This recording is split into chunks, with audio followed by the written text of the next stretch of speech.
If you are watching this, there is a good chance you don't know how to set a goal and actually achieve it. The truth is, I was just like you, maybe even worse. I became conscious around age 12 when it hit me square in the face that I wanted a better life for myself. But there was no one to look up to. The people around me were living the kind of life I didn't want. So they weren't an option. I didn't have a phone. I didn't have YouTube creators to shine a light on possibilities. What I did stumble across though was the idea of setting goals. I remember the year I was about to turn 13. That day in church, the pastor spoke about New Year resolutions, having plans God could help you with basically, or something along those lines. The way he described it flipped a switch in me. On the ride home, I pestered my mom with questions, and by the time we got back, I skipped lunch, ran straight to my room, and buried myself in creating my first list of goals. I came out excited and convinced this was the start of a whole new me. I can't remember what I wrote down, but I barely achieved any of it. Within a few weeks, the list was forgotten and I slipped back into old habits. After failing again and again, I came to a funny conclusion. Goals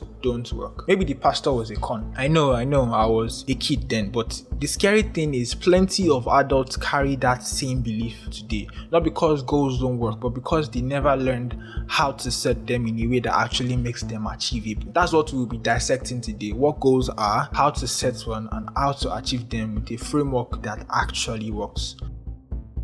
A goal is simply where you are headed. Think of it as your North Star, the vision that, if you reached it, would make your world better. From my experience, every worthwhile goal fits into three types. A goal that builds your body, a goal that builds your mind, and lastly, a goal that builds your future. Almost every human want fall into these buckets. Nobody wants to stay unhealthy. Even people stuck in that state want out. Almost all of us stick to build our minds, to learn new skills, finish courses, earn degrees, or pick up knowledge that moves us forward. And of course, we dream of a future. Money we want to earn, experiences we want to live, families we want to build, the freedom we want when we retire. These come naturally even without much effort. But here is the thing. If you don't have goals, or at least a burning desire to improve your life, this entire conversation may not help you. That problem runs deeper than what I can cover today. But I will assume you're on the other side of that fence. So here is the real issue. It isn't the goals you have. It is the way you set them. If your goals only exist in your head, they are not goals at all. They are wishes. And wishes don't carry weight. They don't push you to act. A real goal has urgency. It is written. It pulls you forward and won't let you rest. And there is an art to setting them. The technique that has worked best for me is something not a lot of people talk about. But before you define your vision, your goals, start by creating an anti-vision. Everyone says you should set a clear vision for yourself of what you want out of life. That works, but I found that nothing drives you harder than a crystal clear picture of what you do not want. Here is how I discovered this. When I was younger, I lived in a neighborhood where you could easily see how different families lived. There was a man who came home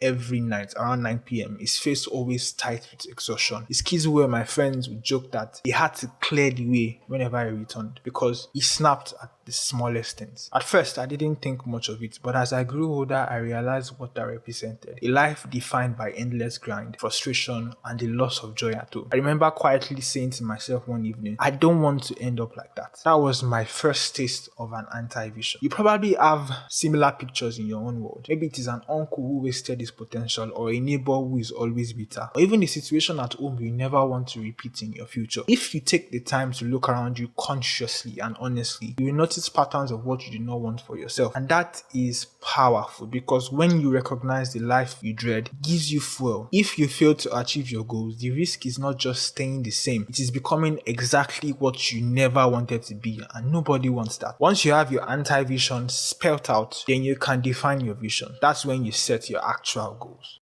If your goals don't meet specific requirements, they aren't goals at all, they are just plain words. Your goals need to be smart. Number one, be specific. Specific goals are detailed and concrete. Saying I want to be an author someday is vague. Saying in 10 years, I want to have written and published 3 books is specific. You can even go further by describing how you want to feel when you achieve it, or what success looks like in your daily life. The clearer your goal, the more your mind can latch onto it. Number two, Make it measurable. A goal without a way to measure progress will fade quickly. Let's stick with the writing example, for instance. If my aim is to write 3 books in 10 years, then I need to publish one every 3 years. That breaks down into writing consistency, ideally every day. Suddenly, the small daily act of writing fuels a long-term vision. You can track it, you can count it, you can measure it. Number 3, is it achievable? This one is about honesty. Your goals need to be possible given your circumstances and effort. That doesn't mean they should be small. In fact, I believe your goals should scare you a little. They should feel slightly out of reach because that tension creates growth, but they should not be outright impossible. The useful rule is this: if your goal fits this SMART requirement, it's probably achievable. Number 4, is it relevant? Not every good idea should become a goal. Earlier, I said every important goal usually falls into one of 3 categories: a goal that builds your body, your mind, or your future. If what you are aiming doesn't align with any of these, it may be a distraction. Relevance matters because goals require energy, and you don't want to spend years chasing something that doesn't meaningfully improve your life. Number 5, and the last one, set a time frame. A goal without a deadline is just another vague wish. When you put a time frame on your goal, urgency is born. Deadline forces you to action. You might achieve your goal before the deadline, or you might fall short. But either way, you will make significant progress if you are serious. Personally, I believe 10 years is the sweet spot.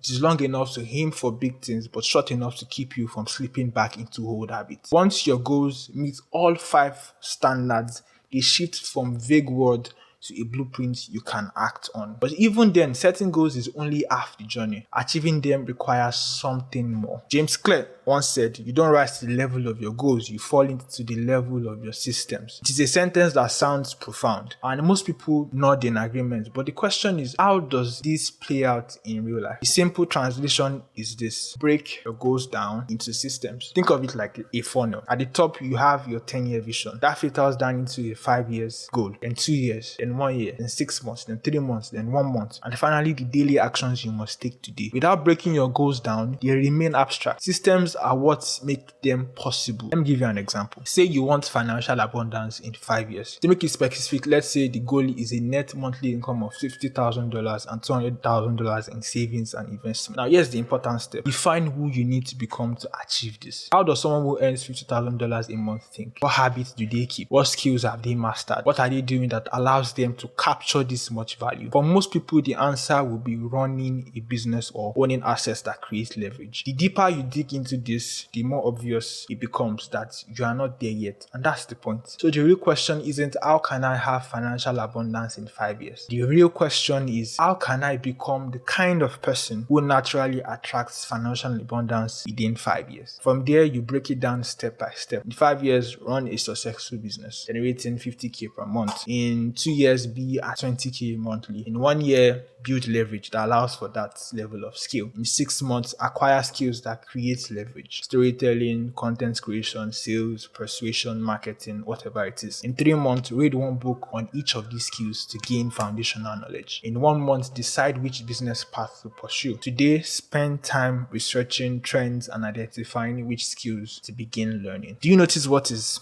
happening here? A huge, intimidating 5-year goal has been reduced into something you can do today. Research, read, practice, step by step. This is how systems transform goals from abstract visions into practical steps. Your goal might not be financial, it could be physical, intellectual, or any other domain. Exact steps will change, but the principle remains the same. Every long-term goal is really just a call for self-improvement today. If you follow this, you will stop falling into the trap of setting resolutions that fade after 2 weeks. You'll be living proof that goals do work when you know how to set them, and more importantly, how to achieve them. But there's one more thing you might struggle with on your path to achieving your goals, and it is this: discipline. There's also an art to being disciplined. Let us touch on it a little. Discipline is a derivative of your identity. Here's what I mean. Take a bodybuilder as an example. Eating junk food or spending the whole day on video games is repulsive. Why? Because it doesn't match what he identifies as a bodybuilder. On the flip side, someone who plays video games all day will find it difficult at first to go to the gym. Why? Because that's a new identity. So an habit change is an identity change, and an identity change is a behavioral change. And discipline toward the right things, whatever you define those to be, often requires you to reshape your identity. This is why discipline feels tough. Once you've set your goals and properly define the kind of person you need to become to achieve them, you will face friction in the beginning. Why? Because your old identity is clashing with the new identity you want to take on. From someone who wakes up and checks their phone first to someone who wakes up and listens braces up for a run to meet their health goals. This is where habits come in. You need to make the new identity automatic. Research suggests it takes an average of 66 days for a new habit to stick. Of course, it depends on the habit and other factors, but that's the benchmark. By day 66, discipline in your new pursuit can become second nature. But how do you make it that far? There is an hack. Reduce the gap between thought